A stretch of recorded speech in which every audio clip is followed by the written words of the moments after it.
We have political reactions pouring in. Let's take a look.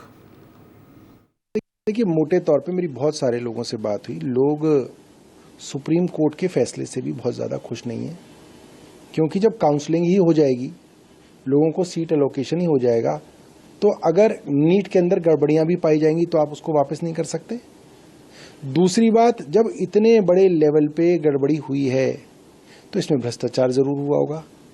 ऐसी जांच आप उसी एजेंसी से कराएंगे जो स्वायत्त हो, तो एक स्वायत्त एजेंसी सुप्रीम कोर्ट की मॉनिटरिंग के अंदर इसकी जल्द से जल्द जांच करे, क्योंकि इतने बड़े पैमाने पे गड़बड़ी बिना सरकार की मिलीभगत के नहीं हो सकती।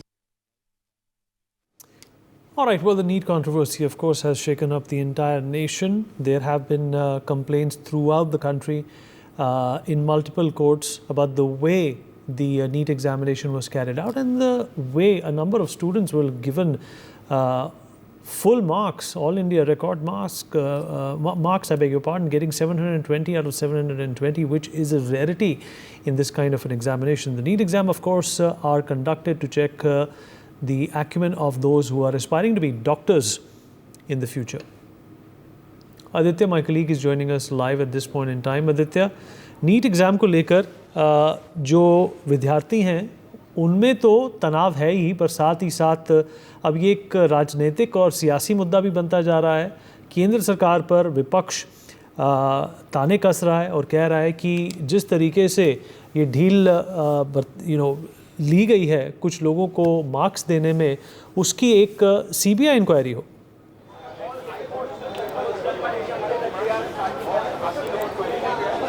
जी, आपको मैं बताऊं कि ये जो मामला है जो सुप्रीम कोर्ट में लगातार उठाया जा रहा है, उसको लेकर के आज भी अभी मैं सेंट्रल सेक्रेटेरिएट मेट्रो स्टेशन के पास में हूं और ये देखेंगे कुछ बच्चे हैं और कुछ उनके पेरेंट्स और कुछ डॉक्टर्स जो उनके सपोर्ट में वो आए हुए हैं और मीडिया कर्मियों की जो भीड़ है वो यहाँ पर मौजूद है, क्योंकि वो चाहते हैं कि किसी तरीके से नीट को लेकर के जो उनके डिमांड्स हैं वो चलता रहे और किसी तरीके से जो उनको लेकर के जो नीट बच्चों को लेकर के जो भी मांगे हैं, चाहे सीबीआई की मांग हो या ग्रेस मार्क को लेकर के हो, वो सारी चीज़ें। हमारे साथ में एक सपोर्टर हैं जो डॉक्टर हैं, हम उनसे जानते हैं कि क्या डिमांड है। क्या नाम आपका? डॉक्टर भूपेंद्र चौरसिया।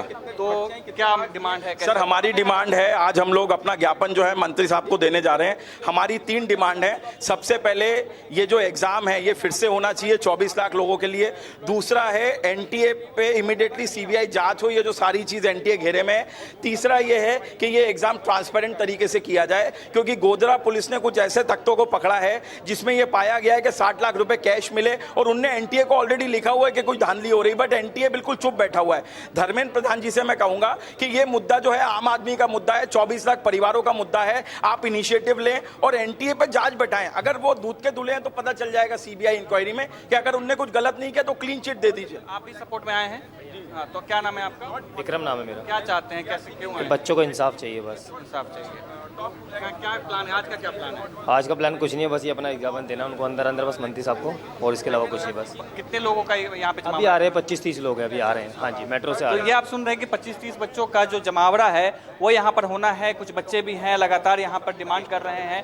और अभी ये जो है, क्योंकि आप देखेंगे सुरक्षा व्यवस्था में आपको दिखाऊं कि पुलिस के जो सुरक्षा बल है, दिल्ली पुलिस के बल हैं, वो यहाँ पर तैनात है, क्योंकि इनको ये आदेश नहीं है कि ये यहाँ से धर्मेंद्र प्रधान के घर तक जा सकें।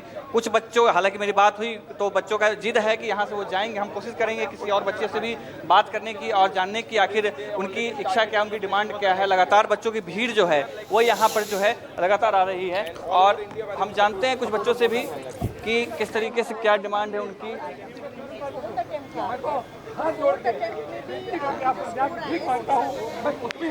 हेलो,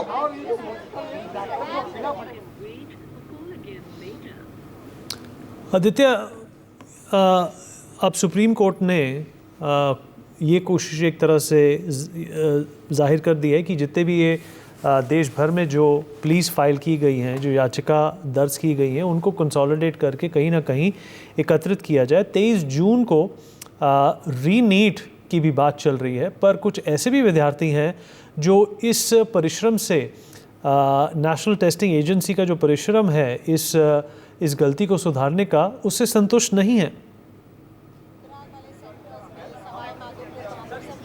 जी बिल्कुल सही कहा आपने। कुछ बहुत सारे ऐसे स्टूडेंट हैं जो चाहते हैं कि, क्योंकि सिर्फ ग्रेस मार्किंग का मामला नहीं है, ग्रेस मार्किंग के साथ साथ में जबकि पटना में मुकदमा दर्ज हुआ था, एनटीए ने अपने प्रेस कॉन्फ्रेंस में जो राजस्थान की बात कही थी, वो इस तरीके के मामले हैं। तो ये साफ इनका बच्चों का कहना है कि एनटीए के एग्जाम दोबारा होना, एक कुछ बच्चों का मानना है कि जो वो मांग कर रहे हैं कि एनटीए के एग्जाम दोबारा हो, लेकिन कुछ बच्चे ऐसे भी हैं जो एनटीए दोबारा होने के लेकर के कोई संशय में है कि भाई हमें नहीं चाहिए एनटीए एग्जाम, क्योंकि हमने दोबारा तो तैयार करना पड़ेगा। 1-2 महीने का जो बफर जोन होता है वो बफर जोन जो है वो हो चुका है। तो इस बीच में पढ़ाई को लेकर के दोबारा शुरू करना ये बहुत मुश्किल हो जाएगा। तो वहाँ पर स्थिति है कि बच्चे कंफ्यूज हैं कि किस तरीके से जो ये हो पाएगा और कैसे, क्योंकि अलग अलग जगहों पे पूरे देश में दायर किए गए अपील, उन सबको एक साथ ला करके जो है उनको एक साथ 8 तारीख को सुनवाई होना है। 8 तारीख और साफ हो पाएगा। आज सुप्रीम कोर्ट ने एक बात और कही कि जो दोबारा परीक्षा दिवाने की जो 1563 बच्चे जो हैं जिनको ग्रेस मार्क दिया गया था, उनको दोबारा से जो परीक्षा देने की बात, वो सुप्रीम कोर्ट का आदेश नहीं है। सुप्रीम कोर्ट ने आज सीधे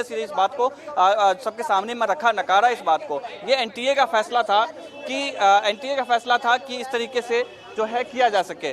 मैं कुछ छात्र भी हैं, क्या नाम है आपका? हरेंद्र। तो अभी जिस तरीके से जो दोबारा परीक्षा होने की बात कही जा रही है, तो क्या लगता है कि सही है, क्या मानते हैं आप? नहीं, सही तो है उन 1563 बच्चों का, लेकिन एक दिक्कत और है। दिक्कत ये है कि हमें सबका चाहिए 1563 से, तो हमारे कोई, क्योंकि रैंक गई है 25-30 हज़ार नीचे। अब एक बच्चा 10-10 पेपर नहीं दे रहा है जो आप 15-30 पेपर। 1563 में आप कह रहे हो 790 की ग्रेस मार्क वो है, बस क्वालिफाई कर पाएँ। क्वालिफाई का मतलब 120 मार्क्स से ऊपर सिर्फ 800 ही बच्चे हैं मात्र, तो इतनी रैंक कैसे गई? पेपर लीक हुआ है और मीडिया में तो लगातार आ रहा है, तो हम देख रहे हैं, सब देख रहे हैं, तो आपकी आंखें कैसे अंधी हैं? आप उस पर जांच कराइए। पटना पुलिस ने पूरी एफआईआर लिखी, आप उस चीज़ को चेक करिए, सीबीआई इन्वेस्टिगेशन बिठाइए, काफ़ी चीज़ें हैं, ये चीज़ कराइए, तब आप फैसला दीजिए ना। आपने सिर्फ 1563 का दे दिया, बाकी वो रैंक जो नीचे गई है उसको कौन देखेगा? कॉलेज में नंबर लाने लायक भी नंबर कॉलेज में एडमिशन। 1563 जो बच्चे हैं उनके रैंक कम होंगे, उनको हटाए दोबारा परीक्षा किया जाएगा, तो उनके नंबर जब कम होंगे तो कुछ रैंक्स भी तो आप लोगों के भी इंप्रूव होंगे ना। सर 1000 रैंक पे क्या होगा? उनके 800 बच्चे ही तो क्वालिफाई कर रहे हैं, और इस बार 1500 क्वालिफाई करेंगे और 1500 रैंक पे होगा क्या? क्योंकि रैंक तो गई है 30,000 नीचे, 30,000 40,000 नीचे, कहाँ जाएगी? और जैसे जैसे नीचे जाओगे तो और नीचे गई है। तो ऐसा थोड़ी होता है। हमें यहाँ तो सीबीआई इन्वेस्टिगेशन करिए, उसके बाद नीट की हमें क्वालिफिकेशन चाहिए। बच्चे हैं हमारे साथ और है, क्या नाम है आपका? मेरा नाम विकास सर। तो आप क्या करते हैं? आप कहाँ तैयारी कर रहे थे? कितने साल तैयारी? सर मैं सेल्फ स्टडी कर रहा था और 4 साल हो गए मेरे को तैयारी करते हुए। कितना नंबर आया इस बार आपका? 629। क्या रैंक था? 49,500। क्या चाहते जैसे अभी 1563 लोगों के जो री एग्जाम के, तो आप क्या री एग्जाम के पक्ष में हैं? सर री एग्जाम होना चाहिए, लेकिन सारे बच्चों का होना चाहिए, ना कि सिर्फ 1563 बच्चों का। सारे बच्चों का होना Yes, चाहिए। तो कोर्ट ने जो कहा है उससे आप संतुष्ट नहीं है? नहीं बिल्कुल नहीं। तो आज को लेकर आज जो आपकी ये जमावड़ा बना है, आज किस बात के लिए था? सर अभी तो हम इनसे, ये जो एजुकेशन मिनिस्टर्स हैं, इनसे बात करने के लिए आए थे। Yes sir. क्या नाम है आपका? I am advocate Neeraj. We are from Indian foreign medical student welfare trust, और हम लोग ये सारा जो मुद्दा है हम लोगों ने सर से अपॉइंटमेंट के लिए ऑलरेडी मेल कर रखा है, और अभी हम लोग बात हो चुकी है, पुलिस ऑफिसर से हमें कॉपरेट कर रहे हैं। अंदर जाके हम अपना जो मुख्यतः क्या मांगे हैं आप? मुख्यतः मांगे, सबसे पहले नीट होनी चाहिए। 24 लाख लोगों की हो पाए तो सबसे बढ़िया है। अगर सरकार कहती है 24 लाख लोगों का लिए हमारे लिए इतना आसान नहीं है, तो कम से कम जो टॉप 2 लाख बच्चे हैं, बिकॉज जब मैनिपुलेशन हुआ है वो रैंक में वो टॉप 2 लाख में ही हुआ है, और गवर्नमेंट सीट भी उन्हीं को मिलती है, तो एटलीस्ट उन लोगों के लिए होनी चाहिए। दूसरा पॉइंट हमारा ये ट्रांसपेरेंसी होनी चाहिए ओएमआर शीट में, बिकॉज ओएमआर शीट जो अभी है ट्रांसपेरेंट नहीं है। गोधरा में भी जो बच्चे पकड़ाए हैं उनको ये इंस्ट्रक्शंस थे कि आप खाली छोड़ के आ जाइए, बाकी हम लोग देख लेंगे। तो उस पर एक ऐसा ओएमआर में जो भी एग्जाम ने जो भी अथॉरिटी एग्जाम ले आगे चल के वो एटलीस्ट ओएमआर में इस चीज़ का पॉइंट रखे कि भैया मैंने कितने क्वेश्चन अटेम्प्ट किए, वो वहाँ लिखा हो, और इन्विजिलेटर उसको ड्यूली साइन करे कि हाँ इस बच्चे ने 180 में से 140, 160, 120 क्वेश्चन किए थे, सो दैट उसको बाद में कोई मैनिपुलेट ना कर पाए। ये हमारी मेन डिमांड है। तो ये एक नया तरीके का डिमांड आप सुन रहे हैं कि बच्चों का कहना है कि जो मेडिकल कॉलेज की जितने सीट हैं उतने सीट तो कम से कम जो बच्चे हैं उनका दोबारा से परीक्षा किया जाए, उनका परीक्षा दोबारा हो और उसके बाद जो है न्याय हो पाए। क्योंकि साफ है कि बच्चों का जो कहना है कि अन्याय तो हुआ है, कम सीटें हैं, जो जैसे कि जो कुछ बच्चे ऐसे हैं जिनका 715 नंबर आए, लेकिन 715 के बाद उनको कोई मेडिकल कॉलेज नहीं मिल रहा क्योंकि उनका रैंक बहुत ज़्यादा है, 150 रैंक है। और अगर एम्स की हम बात करें तो एम्स में 60 या 63 ही सिर्फ सीट है। ऐसे में ये बात आती है कि 715 लाने के बाद भी 150 रैंक लाने के बाद उसको एम्स नहीं मिल रहा, या कुछ अच्छे ऐसे कॉलेज हैं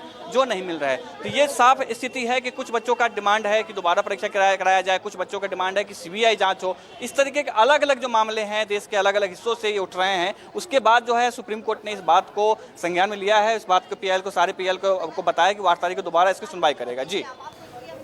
For more such videos, subscribe to the NewsX YouTube channel, hit the bell icon.